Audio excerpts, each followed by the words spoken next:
partie des 3 joueurs du TP Mazembe sélectionnés par les sélectionneurs Guy Boukasami Sakamou, mais dommage qu'il n'avait pas effectué le déplacement des Brazzaville. Et malgré cette absence d'Oscar Kabit, le Léopard était sacré devant les Congo-Brazzaville 2-1. Le centre de Meshak Elialina, bien repris en 2 temps par le portier Seyd Abtamoun Aregawi. On est dans les money time de ces matchs. Les 2 dernières minutes de ces matchs. Généralement, quand il brillait encore, c'est à des moments pareils que Fiston Kalalamaele faisait appel à son horloge, à sa montre, pour montrer que c'était son temps. Saura-t-il rééditer la même chose, peut-être sur cette action déviée? Et Fiston Kalala, c'est de la poisse finalement ce soir pour l'attaquant congolais. Il aura été mobile, c'est qu'a salué tout à l'heure Marcel Kabongo. Il a souligné la mobilité des Fiston Kalalamaele, et là il ne s'en prendra qu'à lui tout seul. Il tend les bras alors qu'il avait la possibilité au bout de ses orteils pour établir ou sinon rétablir l'égalité dans ces matchs. Et là, il a certainement raté l'occasion de se racheter. Il a fait l'intégralité du match et on sent par ces gestes du banc éthiopien qui sont en train de réaliser peut-être le gros coup de ces éliminatoires, comme ça a été le cas hier avec les Comores, vainqueurs de la Tunisie à domicile, alors que là on voit complètement ces gestes ratés. Et pourtant il avait la possibilité de contrôler ses ballons avant d'enchaîner avec une frappe, mais il a voulu jouer directement. Et là, il a raté son geste. Ce qui ne va peut-être pas arracher ou arranger les choses dans ces 25 ou mieux 20 dernières secondes de ces matchs. RDC qui avait très bien démarré cette campagne en enchaînant 4 victoires, certes poussives, quelques-unes, mais c'était un bel enchaînement avec surtout la défense qui était solide, la défense qui était coriace et qui en 2 matchs encaisse plus qu'elle n'en avait pas encaissé en 4 matchs.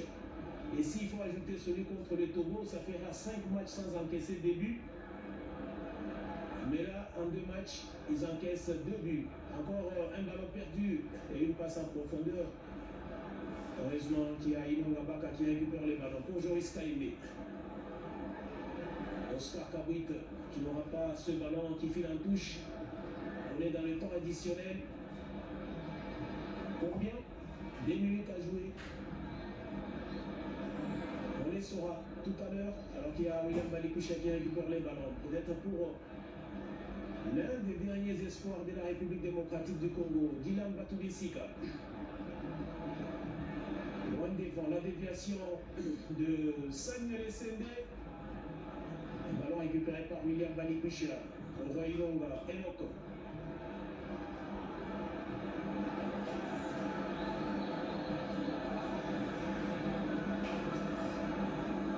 Meshak Elialina. Meshak derrière pour Gédéon Kalou. Batoubissika. Il aura Dylan Batoubissika pour le grand bonheur de ses supporters, on le disait, qui étaient venus à qui il manquait de cette célébration. Ils ont accompagné cette équipe du coup d'envoi jusqu'à cet instant. Et pourquoi pas un deuxième but? Pourquoi pas un deuxième? Tout est possible. Tout est possible désormais. Récupération de Mukau. Mukau. La passe de Mukau. Non pour Samuel Essende. qui est pratiquement, qui a loupé plutôt oublié les centres de Meshak Elia et Dylan Batoubissika dans les airs, qui a dominé avec cette tête rageuse pratiquement, et le portier qui n'a eu que ses yeux pour contempler le danger dans ses perches. Dont l'entrée aura été finalement décisive. À chaque fois qu'il rentre, il essaye d'apporter un plus dans l'équipe. On est dans l'une des dernières actions, il y aura certainement un hors-jeu, à moins qu'il décide de laisser le ballon. Non, pas de hors-jeu pour cette équipe éthiopienne. La frappe! Oh, quel but! Quel but! Ah, celui-là, il est plus qu'assassin. Il est plus qu'assassin, il est signé de l'enfant Mohamed Nour Nassir Kemal. On le disait pratiquement que ces léopards, il ne fallait pas dormir sur leur laurier parce qu'ils ont confondu après l'égalisation. Les mêmes causes produisent les mêmes effets. C'est le même relâchement que face à la Guinée samedi dernier, alors qu'il y avait encore 2 secondes à jouer. Il y avait quelques secondes donc à tenir dans cette avant-dernière minute. Voilà, je crois que la messe est dite. Il y a eu de l'hésitation. On a cru que c'était un hors-jeu. Mais non, il n'y en avait pas. Et cette frappe quasiment enveloppée. Ah, ça c'est un but, une victoire aux allures d'un sacre pour cette équipe éthiopienne. 5 matchs sans gagner. Et là, ils vont terminer en apothéose, ces Éthiopiens, avec ces buts plus qu'assassins. Donc dans les temps additionnels, on aura eu beaucoup de buts qu'on en a eu dans les 90 minutes réglementaires.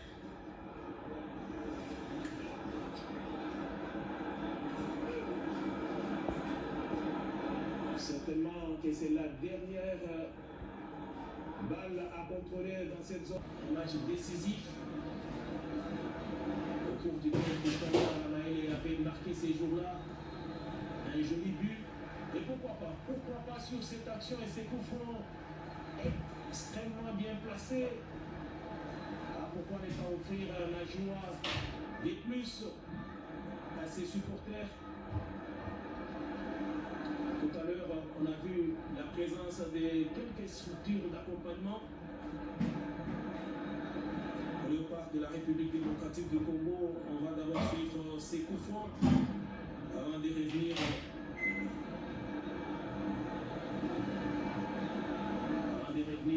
sur la présence des supporters au stade.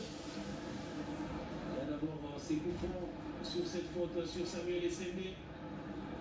Gédéon Kalulu qui s'est précipité à récupérer les ballons. Ah, c'est vrai que ça n'arrive pas tout le temps. C'est un cas qu'on ne souligne pas assez souvent. On n'a pas des tireurs patentés de coups francs dans cette équipe. Des joueurs sur qui ils peuvent reposer les espoirs congolais, mais plus qu'à 50%, être sûr à chaque fois qu'il y a un coup franc très bien placé comme celui-ci, on peut avoir X ou Y à la manœuvre pour espérer trouver la faille. Mais là, ces coups francs sont très bien placés au cœur même de cette défense, pratiquement à l'entrée de l'effort.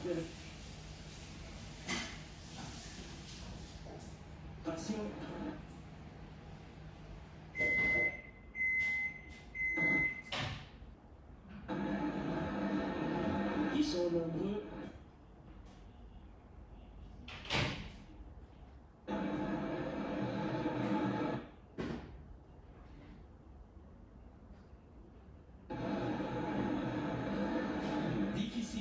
Difficile de savoir qui va prendre ses responsabilités.